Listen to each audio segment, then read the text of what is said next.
He locked me out of our house. I came back and took over. Sometimes the biggest mistake you can make is underestimating the woman you married. Those were the words that would echo through every corner of our house that night, though at the time I spoke them, I was standing barefoot on our front porch, locked out like some unwanted stranger. But I'm getting ahead of myself.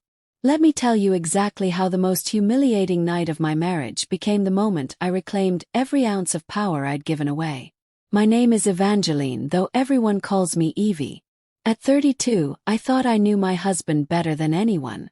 Thought I understood the dynamics of our 8-year marriage. Thought I had a handle on his moods, his friends, his need to be the center of attention. What I didn't realize was how far he'd go to maintain that image when he felt threatened. The night started innocently enough. Derek had been planning this dinner party for weeks. Colleagues from his architectural firm, a few neighbors, some old college buddies he rarely saw anymore. Our 2-story colonial in Westfield was perfect for entertaining, with its open-concept kitchen flowing into the dining room and living area, French doors opening onto the back deck. I'd spent the entire day preparing, marinating herb-crusted lamb, roasting vegetables, arranging flowers from our garden, setting our good china on the mahogany table Derek's mother had given us. The irony wasn't lost on me that I was orchestrating the perfect evening for him to ultimately destroy. By 7:30, our house was buzzing with conversation and laughter. I moved through the rooms like a practiced hostess, refilling wine glasses, checking on appetizers, making sure everyone felt welcomed and comfortable. Derek was in his element, gesturing dramatically as he told stories about his latest project, a sustainable office complex downtown. His audience, mostly male colleagues and clients, hung on every word, laughing at his jokes, nodding appreciatively at his insights. I'd seen this performance countless times before. Derek had always been magnetic, the kind of person who could command a room effortlessly. It was part of what drew me to him in the first place, back in graduate school when we met at a campus coffee shop. He was presenting ideas for his thesis project to a group of students, sketching building designs on napkins. His eyes bright with passion and possibility. I fell for that confidence, that unwavering belief in his own vision. But somewhere over the years, that confidence had curdled into something uglier. The need to be right all the time. The inability to share credit or acknowledge anyone else's contributions. The way he'd subtly undermine me in social situations, making little jokes at my expense or dismissing my opinions with a patronizing smile. Tonight felt different though. There was an edge to his behavior I hadn't seen before, a desperate quality to his need for attention and validation. Maybe it was because his colleague James had just gotten promoted to senior partner at the firm, the position Derek had been angling for over the past 2 years. Or maybe it was because several people had complimented the food, the decor, the warmth of our home, and Derek couldn't stand that the credit wasn't entirely his. The first sign of trouble came during dinner. I was sharing a story about my work at the environmental nonprofit where I managed community outreach programs, specifically about a recent campaign that had successfully stopped a proposed development in a protected wetland area. It was work I was genuinely proud of, and I'd been looking forward to talking about it with Derek's colleagues, many of whom worked in sustainable design. "That's fascinating, Evie," said Miranda, James's wife, leaning forward with interest. "How did you manage to coordinate between all the different stakeholder groups? That must have been incredibly complex." I was just beginning to explain our community mapping strategy when Derek's voice cut across the table. "Oh, you know Evie," he said with that particular laugh that made my stomach clench. "She loves her little environmental crusades. Very passionate about saving the trees and whatnot." The dismissal in his tone was unmistakable. Little environmental crusades. As if my work that had genuinely protected hundreds of acres of critical habitat, was some kind of hobby. I felt heat rise in my cheeks, but I forced myself to smile and continue the conversation with Miranda, ignoring the way Derek's comment had shifted the mood at the table. But he wasn't done. As the evening progressed, every story I told was met with some version of the same treatment. When I mentioned a photography exhibition I'd been invited to participate in, Derek laughed and said, "Evie's always been artistic.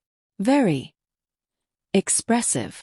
When I offered an opinion about the wine we were serving, a bottle I'd actually selected after researching perfect pairings for lamb, Derek corrected me with exaggerated patience, as if I were a child who'd gotten something endearingly wrong.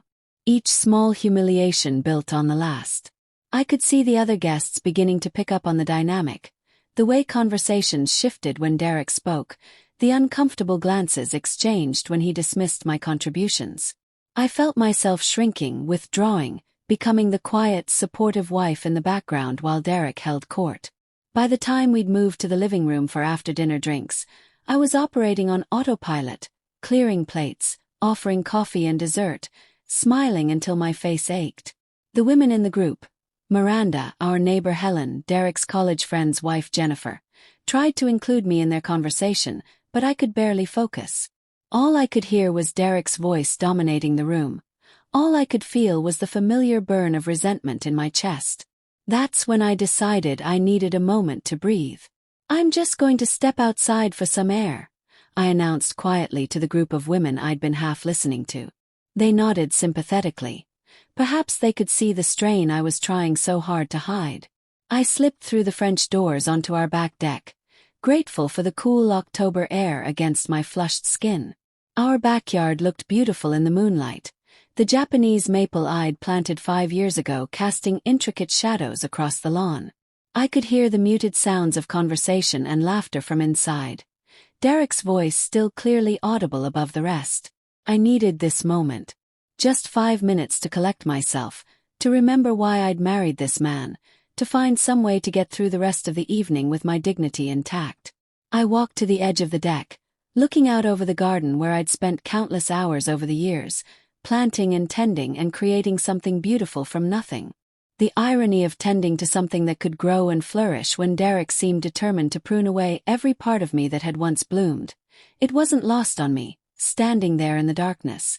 I stayed outside for maybe 10 minutes, breathing deeply, trying to center myself. When I felt ready to face the room again, I walked back to the French doors and reached for the handle. It didn't turn. I tried again, thinking maybe it was just sticking. The doors were old, original to the house, and sometimes the hardware was temperamental. But no, the handle moved freely, but the door itself wouldn't budge. My first thought was that it had somehow locked itself, some kind of mechanical failure. These things happened with older houses. I knocked gently on the glass, trying to catch someone's attention without making a scene. Through the doors, I could see everyone still gathered in the living room, drinks in hand, engaged in animated conversation. Derek was standing near the fireplace, gesturing as he told what appeared to be another story. He was facing my direction, but he didn't seem to notice me knocking. I knocked a little louder. Still nothing. That's when I saw it, just for a split second, so brief I almost missed it.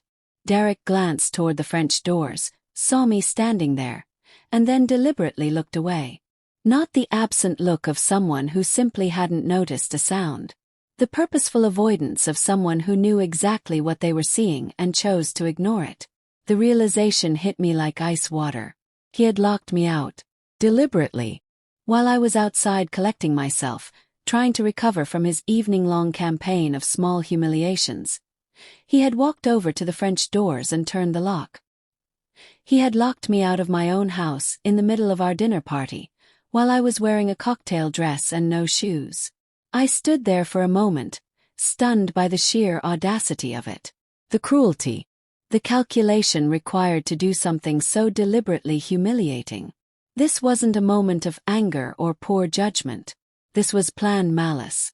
I knocked again, harder this time, loud enough that several people turned toward the sound. I saw Jennifer point toward the doors, clearly trying to alert Derek to my situation.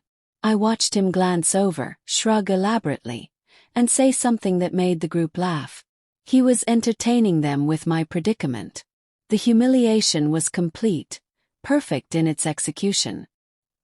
Here I was, the devoted wife who had spent all day preparing this perfect evening, locked out like an unwelcome intruder while my husband regaled our guests with God knows what story about my situation. I could imagine him making light of it. "Oh, that's just Evie, always wandering off. She'll figure it out." For a moment, just a moment, I felt completely defeated. The kind of bone-deep exhaustion that comes from realizing the person you've trusted most in the world has deliberately chosen to hurt you in the most public way possible. I thought about walking around to the front door, seeing if it was unlocked, hoping to slip back inside with some semblance of dignity and tact. But then something shifted inside me. Maybe it was the sight of Derek's smug smile through the glass, or the way he was clearly enjoying his audience's attention while I stood barefoot and humiliated on our own deck. Maybe it was the accumulation of 8 years of small cruelties and casual dismissals finally reaching a breaking point. Or maybe it was simply that I remembered who I used to be. Before I became Derek's wife, before I started shrinking myself to fit into the space he allowed me, I had been Evie Blackwell, environmental activist, photographer, the woman who had successfully organized a campaign that stopped a major development company from destroying critical wetland habitat. I had been someone who didn't accept defeat easily. Someone who found solutions when others saw only obstacles. I had been formidable.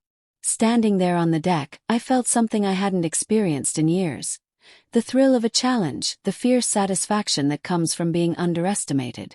Derek thought he had orchestrated the perfect humiliation. He thought he had trapped me, reduced me to a pathetic figure begging to be let back into my own home.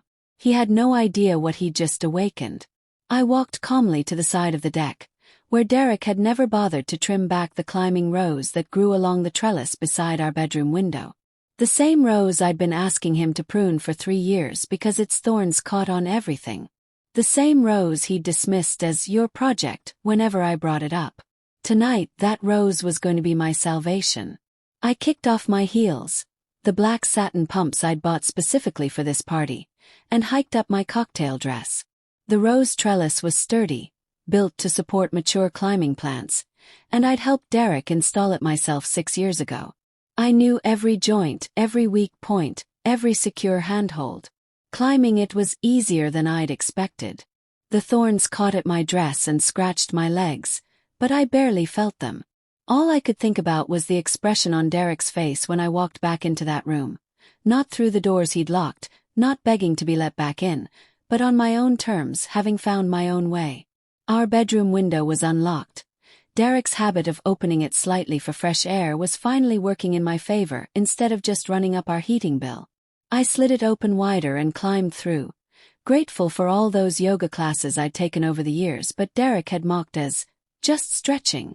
Standing in our bedroom, I could hear the sounds of the party continuing below. The laughter, the conversation, Derek's voice still holding court. I caught a glimpse of myself in the full-length mirror on our closet door and had to suppress a laugh. My carefully styled hair was disheveled, my makeup slightly smudged, my cocktail dress torn in 2 places from the rose thorns. I looked like I'd been through a battle, which I realized I had. But instead of looking defeated, I looked dangerous. There was something in my eyes I hadn't seen in years. A fierce light that reminded me of the woman who had once stared down corporate lawyers and city council members and never backed down. I walked to my dresser and pulled out my camera. My good camera, the Canon I used for my photography exhibitions, the one Derek had always dismissed as an expensive hobby. I checked the battery, adjusted the settings for indoor lighting, and then I did something I hadn't done in years. Planned my entrance. The stairs in our house were positioned so that anyone coming down them would be visible from the living room before they reached the bottom. It was one of the features Derek loved most about the house's design. The dramatic reveal, he called it. Perfect for making an impression when guests arrived. Tonight it was going to be perfect for something else entirely. I walked down those stairs slowly, deliberately, my bare feet silent on the hardwood steps. I held my camera ready, and as soon as I had a clear view of the living room, I started taking pictures. The first flash got their attention. Conversations stopped mid-sentence as everyone turned toward the staircase, squinting against the sudden brightness. I could see Derek's face clearly in the viewfinder. The confusion, the beginning of alarm as he realized what was happening. "Don't mind me," I called out cheerfully, continuing down the stairs while the camera shutter clicked rapidly. "Just documenting this lovely evening." Another flash. This one captured the exact moment Derek realized I was back inside, the moment his confident expression shifted to something approaching panic. "Evie," he started, his voice artificially bright but with an edge of warning. "There you are. We were wondering." "Were you?" I interrupted, reaching the bottom of the stairs and moving into the living room proper. "How thoughtful of you to wonder." I was outside on the deck, enjoying the fresh air, when I found myself locked out. Such an odd thing to happen, don't you think? This picture captured the uncomfortable glances being exchanged between guests, the growing awareness that something was very wrong with this scene. "The French doors stick sometimes," Derek said, but his laugh sounded forced. "You know how old houses can be." "Oh, I do know old houses," I agreed, moving closer to the group, my camera still clicking. "I also know the difference between a door that sticks and a door that's been deliberately locked." The silence in the room was deafening. I could feel everyone watching, could sense the shift in energy as what had been a pleasant dinner party suddenly became something else entirely, a front row seat to a marriage imploding in real time. But I wasn't done. Not nearly done. "You know what I realized, standing out there on the deck?" I continued, my voice conversational, almost friendly. "I realized that I've been apologizing for taking up space in my own life for far too long." This one captured Derek's face as he began to understand that his perfect plan had backfired spectacularly. "I've been making myself smaller, quieter, more convenient. I've been letting you diminish my work, my passions, my very existence, because somewhere along the way I forgot that I don't need your permission to be extraordinary." I turned to face the room full of guests, all of whom were watching with expressions ranging from fascination to horror to poorly concealed delight. "How many of you knew that I was the lead coordinator for the Millfield Wetlands Preservation Campaign? The one that saved over 400 acres of critical habitat and became a model for environmental protection efforts across the state." Hands raised tentatively around the room. More than I'd expected. "How many of you knew that my photographs have been featured in 3 exhibitions this year, including one at the Metropolitan Environmental Arts Gallery?" More hands, including Miranda's and Helen's. "And how many of you," I continued, my voice growing stronger with each word, "have listened to my husband dismiss these accomplishments as little hobbies over the course of this evening?" The hands that went up this time told the whole story. Everyone had noticed. Everyone had seen what Derek had been doing, the way he'd been systematically undermining and belittling me in front of our guests. Derek's face had gone pale. "Evie, I think you're being a bit dramatic." "Dramatic?" I laughed, and it was a sound I barely recognized coming from my own throat. Rich, full, completely without apology. "Derek, you locked me out of our house in the middle of a party to humiliate me. If anyone's being dramatic, it's you." I turned back to the room. But here's what I realized while I was climbing through our bedroom window. "You climbed through the window?" Jennifer gasped, clearly delighted. "Rose trellis," I confirmed with a grin. Turns out all those years of asking Derek to trim it back were time well spent. It made an excellent ladder. The laughter that rippled through the room was genuine, warm, and completely at Derek's expense. I could see him struggling to regain control of the narrative, to find some way to minimize what had just happened. "Look," he said, his voice taking on that patronizing tone I knew so well. "I think we're all getting a bit carried away here. Maybe we should." "No." The word came out sharper than I'd intended, cutting through his attempt to redirect. "You've talked enough tonight, Derek. You've had your moment to hold court, to be the center of attention, to make sure everyone knew exactly how little you think of your wife. Now it's my turn." I moved to the center of the room, and I could feel the energy shifting again, could sense that I had become the magnetic force Derek had always prided himself on being. 8 years ago, I fell in love with a man who seemed passionate about building things, about creating spaces where people could thrive. What I didn't realize was that he was only interested in building himself up by tearing other people down. Another picture, this one of the guests leaning in, clearly invested in whatever was about to happen next. I've spent years watching him take credit for ideas I contributed, dismiss accomplishments I was proud of, and make me feel like I should be grateful for the privilege of being ignored. And tonight, when he locked me out of our own home, I think he expected me to come begging to be let back in. I walked over to Derek, close enough that he had to look directly into my eyes. But here's what you forgot, darling. I'm not the same woman who married you. That woman might have begged. She might have been embarrassed, humiliated, reduced to tears by your casual cruelty. I could see him swallow hard, could see the exact moment he realized this wasn't going the way he'd planned. This woman. I gestured to myself, torn dress and disheveled hair and all. This woman climbs through windows. This woman documents everything. This woman doesn't apologize for being extraordinary. The flash went off again, and I realized I'd just taken a perfect close-up of Derek's stunned expression. So here's how the rest of this evening is going to go, I announced, turning back to address the room. Derek is going to apologize to each of you for making you witnesses to his attempt to humiliate his wife. Then he's going to clean up the kitchen while I properly host the rest of this party. Evie, Derek started, but I held up a hand. And if he has a problem with that arrangement, he's welcome to step outside and see how he enjoys being locked out of his own life. The silence that followed was electric. I could feel everyone holding their breath, waiting to see how Derek would respond, whether he'd try to fight back or finally recognize that the balance of power in the room had shifted completely. For a long moment, he just stared at me, as if seeing me clearly for the first time in years. I stared right back, unblinking, unashamed, completely unafraid of whatever came next. Finally, he cleared his throat. He looked around the room at all the expectant faces, then back at me. I owe everyone an apology. Yes, I agreed simply. You do. And so Derek apologized. To each guest individually, awkwardly, clearly hating every moment of it. He apologized for his behavior, for making them uncomfortable, for treating me poorly in their presence. It wasn't eloquent, and it certainly wasn't heartfelt, but it was public acknowledgement of what everyone had witnessed.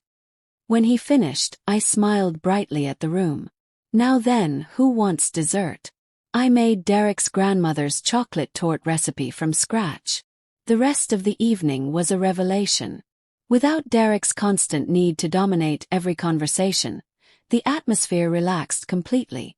People actually talked to me, really talked to me, asking about my work, my photography, my thoughts on everything from environmental policy to art to travel. I found myself laughing more than I had in months, engaging in the kind of stimulating conversation I'd forgotten I was capable of having. Miranda cornered me in the kitchen while I was cutting the torte. That was the most incredible thing I've ever witnessed, she said in a low voice. I've been watching Derek treat you like that all evening and getting angrier by the minute. The way you handled it. God, I wish I had that kind of courage. You do, I told her, handing her a plate of dessert. You just haven't needed to use it yet. Hopefully you never will. How did you know? She asked. How did you know he'd locked you out deliberately? I paused in my cutting, thinking back to that moment of recognition. I saw his face when he looked at me through the glass. There was no surprise there, no concern.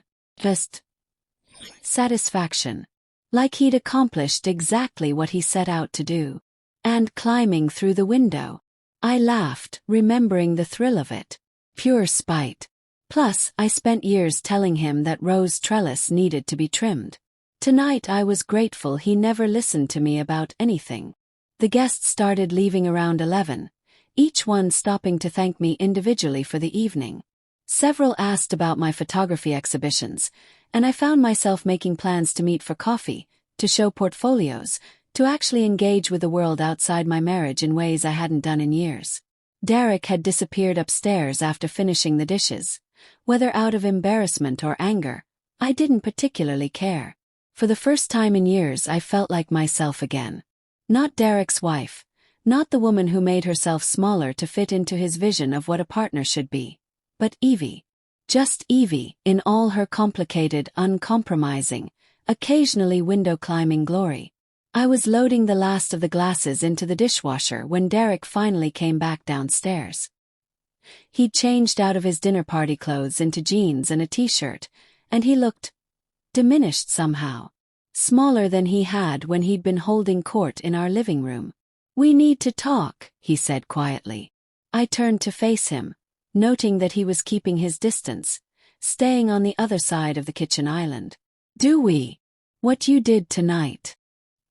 He shook his head, running his hands through his hair. "Jesus, Evie. You humiliated me in front of everyone. The audacity of it took my breath away. I humiliated you. You made me look like a monster." "Derek," I said, my voice carefully controlled, "you locked me out of our house in the middle of a party. You spent the entire evening dismissing my work, my interests, my very existence as if I were some kind of annoying accessory you had to tolerate. You turned our guests into an audience for your casual cruelty. I didn't make you look like a monster. I just refused to pretend you weren't being one." He was quiet for a long moment, staring down at the granite countertop. When he looked up again, there was something different in his expression. Not quite remorse, but maybe the beginning of recognition. "I didn't." He started again. "I didn't realize I was doing that." "Yes, you did." I said it gently but firmly. "Maybe not consciously, but you knew exactly what you were doing. Every dismissive comment, every eye roll, every time you talked over me or minimized my accomplishments, you knew. You just didn't think I'd ever call you on it." "So what happens now?" he asked, and for the first time all evening, he sounded uncertain, almost vulnerable. I considered the question seriously. 8 years of marriage, 8 years of gradually allowing myself to become invisible in my own life. 8 years of love that had curdled into something toxic and diminishing. But also 8 years of shared history. The Derek who had locked me out tonight wasn't the same man who had sketched building designs on coffee shop napkins, who had cried when we lost our first pregnancy, who had held me through my father's death 3 years ago. Somewhere inside, the man who had deliberately humiliated me was the person I'd fallen in love with. The question was whether that person still existed, and whether he was worth the effort it would take to excavate him from the ruins of who he'd become. "I don't know," I said finally. "Tonight changed things, Derek. I can't go back to being the woman who apologizes for taking up space. I can't go back to making myself smaller to accommodate your need to be the center of attention. If you can't handle being married to someone who refuses to be diminished, then we need to figure out what that means." He nodded slowly, and I could see him processing what I'd said, beginning to understand the scope of what had shifted between us. "The climbing through the window thing," he said after a moment, and there was the faintest hint of a smile in his voice. "That was impressive." "It was necessary," I corrected, but I found myself smiling back despite everything. "Though I'm definitely going to have some interesting bruises tomorrow. From the rose thorns. From the rose thorns you've been refusing to trim for 3 years." He laughed. Actually laughed. Not the performative sound he'd been making all evening, but something genuine and surprised. Point taken. We stood there in our kitchen, surrounded by the detritus of the evening. Empty wine glasses and dessert plates, the lingering sense of dinner and fresh flowers, the weight of everything that had been said and done. Felt like the end of something, but maybe also the beginning of something else. "I want to see your photographs," Derek said suddenly. "The exhibition ones. Hey, I don't think I've ever really looked at your work. Really looked at it." It wasn't an apology, not exactly. But it was acknowledgement, and maybe that was a place to start. "Tomorrow," I said. "Tonight I need to process what happened here. And figure out how to explain the window thing to the neighbors." I laughed, remembering Mrs. Peterson from next door, who had definitely been watching from her kitchen window when I made my unconventional entrance. "Oh, I think the neighbors are going to have plenty to talk about for weeks." Derek left me alone in the kitchen to finish cleaning up, and I found myself grateful for the solitude. I needed time to absorb what had happened, to understand how completely the evening had changed me. Standing there at the sink, washing the wine glasses we'd inherited from Derek's grandmother, I felt like I was seeing my life clearly for the first time in years. The woman who had climbed through that window tonight wasn't someone Derek had seen before, but she wasn't someone I'd seen in years either. She was the woman I'd been before I started shrinking myself to fit into someone else's vision of who I should be. She was fierce and uncompromising and absolutely unafraid of taking up space. I liked her. I'd missed her. As I turned off the lights and headed upstairs, I caught a glimpse of myself in the hallway mirror. My hair was still disheveled, my makeup smudged, my dress torn in 2 places from the rose thorns. I looked like I'd been through a war. I looked victorious. The next morning brought clarity that the emotional intensity of the previous evening had made impossible. Derek was already downstairs when I woke up, and I could hear him on the phone in his office, likely doing damage control with his colleagues, trying to manage the professional fallout from what had happened at the party. Part of me felt bad about that. The public nature of our confrontation had been necessary in the moment, but it would have consequences for Derek's career, his relationships with his coworkers. In the cold light of morning, I could see how my actions might have seemed extreme, disproportionate to the offense. But then I remembered the satisfaction on his face when he saw me locked outside, the way he'd entertained our guests with my predicament, and the guilt evaporated. Derek had made our marriage problems public the moment he chose to humiliate me in front of our friends and colleagues. I had simply refused to be a passive victim of his cruelty. I found my camera on the kitchen counter where I'd left it the night before, and I scrolled through the pictures I'd taken during my dramatic entrance. They told the story perfectly. Derek's confusion shifting to alarm to defeat, the guests' faces registering shock, then understanding, then undeniable admiration. My own transformation from victim to victor captured in stark, unflinching detail. These weren't just photographs. They were evidence. Proof that I had stopped apologizing for being extraordinary. My phone buzzed with a text from Miranda. "Coffee this afternoon? I can't stop thinking about last night." Then another from Jennifer. "Girl, you are my hero. Call me." Then Helen. "Most entertaining dinner party in Westfield history. Also, I want to see your photography work." By noon I had 6 invitations for coffee, 3 requests to see my portfolio, and 2 offers to collaborate on environmental projects. It was as if claiming my power in front of Derek had given me permission to be visible again in ways I'd forgotten were possible. Derek emerged from his office around lunchtime, looking haggard and defeated. "I've been thinking about what you said last night," he began without preamble. "About not being able to go back to how things were." I set down my coffee cup and waited. "I think..." He struggled with the words, clearly uncomfortable with this level of vulnerability. "I think I've been threatened by you for a long time. Your work, your talent, the way people respond to you when you're fully yourself." It was more honest than I'd expected from him, and more painful to hear than I'd anticipated.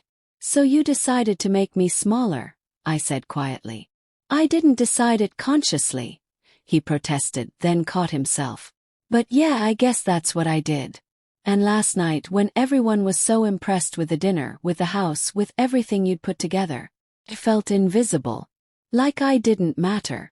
So you locked me out to matter more." "So I locked you out to matter more," he agreed, the shame evident in his voice. We sat in silence for a long moment, the weight of years of accumulated resentment and misunderstanding settling between us. "The question," I said finally, "is whether you can handle being married to someone who refuses to be diminished.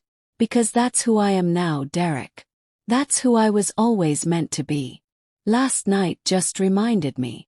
He looked at me then, really looked at me, and I could see him taking inventory of the changes. The way I held myself differently, the confidence in my voice, the absolute absence of apology in my posture. "I want to try," he said. "I want to learn how to celebrate you instead of competing with you." "It's going to require therapy," I warned him. "Both individual and couples. This isn't something we can fix with good intentions and better communication." "I know. And I'm not going to make myself smaller while you figure it out. I'm done with that version of myself." "I wouldn't want you to," he said, and I could hear that he was trying to mean it, even if he wasn't quite there yet. It would take time, I knew. Years, probably, of unlearning toxic patterns and rebuilding something healthier. There would be setbacks, moments when Derek's old instincts kicked in and he tried to diminish me to make himself feel bigger. There would be times when I'd have to climb through metaphorical windows to reclaim my space. But as I sat there looking at my husband, really seeing him for the first time in years, recognizing both his potential and his limitations, I felt something I hadn't experienced in our marriage for a long time: hope. The woman who had climbed through our bedroom window wasn't going anywhere. She was here to stay, thorns and all, undiminished and unashamed. And if Derek could learn to love her the way she deserved to be loved, then maybe we had a chance. If not, well, I'd already proven I could find my own way in. 3 months later, I stood in the gallery space where my latest photography exhibition was being featured, surrounded by images I'd captured over the past year. Environmental portraits, urban landscapes, abstract studies of light and shadow. The opening night crowd was larger than I'd expected, and I found myself moving through the space with a confidence that still surprised me sometimes. Derek was there, standing near my series on urban wildlife adaptation, talking quietly with one of the gallery visitors about the technical aspects of a particularly challenging shot I'd taken of a red-tailed hawk nesting on a fire escape. He wasn't holding court or trying to be the center of attention. He was simply supporting me, learning to take pride in my accomplishments without needing to claim credit for them. The therapy had been harder than either of us anticipated. Derek's need to be the dominant partner in our relationship ran deeper than simple insecurity. It was tangled up with his sense of masculinity, his professional identity, his fundamental understanding of how marriage was supposed to work. Unraveling those beliefs and rebuilding something healthier required him to examine parts of himself he'd never questioned before. For my part, I'd had to learn how to maintain my newfound strength without using it as a weapon. The woman who had climbed through the window that night had been fierce and uncompromising, but she'd also been angry. Righteously so, but anger nonetheless. Building a sustainable relationship required finding ways to be powerful without being destructive, confident without being cruel. Evie! A familiar voice interrupted my thoughts. I turned to see Miranda approaching with 2 glasses of wine and a smile that held memories of that transformative night 3 months ago. Miranda! I'm so glad you could make it. I accepted the wine gratefully, noting how natural it felt to be the center of attention now, how comfortable I'd become with being celebrated rather than hidden. Are you kidding? After that dinner party performance, I wouldn't miss seeing what you create when you're not climbing through windows. She gestured toward the photographs surrounding us. Though honestly, these are incredible. That shot of the hawk. How did you even get that angle? As I began explaining the technical challenges of urban wildlife photography, I caught sight of Derek across the room. He was listening to James, his colleague who had gotten the promotion Derek wanted, discuss one of my environmental portraits. But instead of the resentment I would have expected to see on Derek's face months ago, there was genuine interest, even pride. The promotion had gone to James in the end, and Derek had been disappointed. But the way he'd handled that disappointment, coming home and talking through his feelings instead of taking them out on me, acknowledging that his worth wasn't diminished by someone else's success, had been a revelation for both of us. You know what's funny? Miranda continued, following my gaze toward Derek. James told me Derek's been different at work too. More collaborative, less territorial. Whatever happened between you two that night, it changed more than just your marriage. I sipped my wine, considering her words. The ripple effects of that evening had indeed spread far beyond our relationship. Derek's colleagues had noticed his changed behavior. I'd reconnected with friends and professional networks I'd neglected for years. Even our neighbors had commented on the shift in our dynamic, though Mrs. Peterson still brought up my dramatic entrance every time she saw me in the garden. Sometimes it takes a crisis to remind you who you really are, I said finally. And who you want to be. The gallery was filling up as the evening progressed, and I found myself in conversation after conversation with people who engaged with my work seriously, intellectually, without any need to diminish or dismiss my artistic vision. Each interaction reinforced the lesson I'd learned that night 3 months ago. I didn't need anyone's permission to be extraordinary. Around 8 o'clock, as the crowd began to thin slightly, Derek appeared at my side. "How are you feeling?" he asked quietly.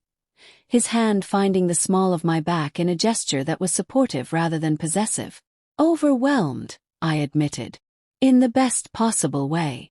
The wildlife series is getting a lot of attention. That collector from the city. She was asking about purchasing the entire set. There was genuine excitement in his voice, not the forced enthusiasm he used to display when he felt obligated to show interest in my hobbies. This was real engagement, real pride in my accomplishments. We should celebrate, he continued. Dinner at Marcello's tomorrow night. Just us. I smiled, remembering how different our dynamic had been the last time we'd planned a celebration together. I'd like that. As the evening wound down and we helped the gallery staff with closing arrangements, I reflected on the journey that had brought us to this moment. The woman who had climbed through our bedroom window that night hadn't just reclaimed her power, she'd reclaimed her entire life.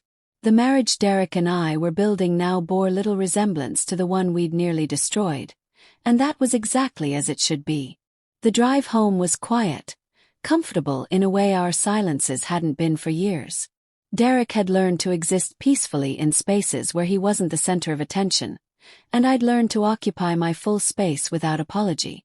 We were still works in progress, both individually and as a couple, but we were progressing in the same direction for the first time in years.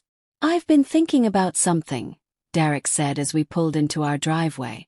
The same driveway where I'd stood locked out and humiliated just 3 months ago. What's that? The rose trellis. I want to reinforce it, make it more secure. He paused, and I could see him choosing his words carefully. Not because I think you'll need to climb it again, but because, I don't know. It seems important to preserve the thing that brought you home that night. I stared at him, surprised by the poetry of the gesture. You want to strengthen my escape route? I want to strengthen your everything, he said simply. I spent years trying to make you smaller, and I nearly lost the most extraordinary person I've ever known. I don't ever want to forget how close I came to destroying us both. Inside the house, our house, the space we'd both learned to share rather than one of us dominating, we moved through our evening routine with the easy coordination of people who'd done the hard work of remembering how to be partners rather than adversaries. As I was getting ready for bed, I caught sight of myself in the bathroom mirror and paused. The woman looking back at me bore little resemblance to the one who had stood in this same spot 3 months ago, preparing for what she'd thought would be just another evening of being professionally diminished by her husband. This woman's eyes held confidence that went all the way down to her bones. Her posture spoke of someone who knew her own worth and wasn't afraid to claim her full space in the world. Her smile carried the secret knowledge that she had climbed through windows when doors were locked against her, and she would do it again if necessary. But more than that, she had learned something invaluable. The difference between fighting for your space and simply occupying it without apology. The woman who had confronted Derek that night had been powerful but angry, justified but reactive. This woman was powerful in a quieter, more sustainable way. Not because she had to fight for recognition, but because she had stopped seeking permission to be herself. From the bedroom, I could hear Derek moving around, the familiar sounds of our shared domestic life. But tonight, those sounds didn't represent the trap they'd once felt like. They represented partnership.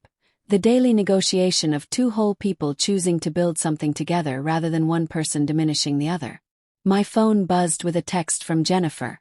Just saw the gallery photos on Instagram. You look absolutely radiant. Whatever you did to that man, it worked. I smiled, thinking about how to respond. The truth was more complex than Jennifer probably expected. What I'd done wasn't just to Derek. It was for myself. I'd stopped apologizing for being extraordinary, stopped making myself smaller to make someone else more comfortable, stopped accepting less than what I deserved from the person who was supposed to love me most. The change in Derek was real, but it was also secondary to the change in myself. He could have chosen not to do the work, not to examine his own patterns and insecurities. He could have decided that a marriage where his wife refused to be diminished wasn't worth fighting for. The fact that he'd chosen growth instead of giving up was a gift, but it wasn't the source of my transformation. That had come from within, from the moment I decided I'd rather climb through windows than beg to be let back into my own life. "Everything okay in there?" Derek called from the bedroom. "Perfect," I called back, and I meant it. Not perfect in the way of fairy tales, where problems are solved with single dramatic gestures, but perfect in the way of real life.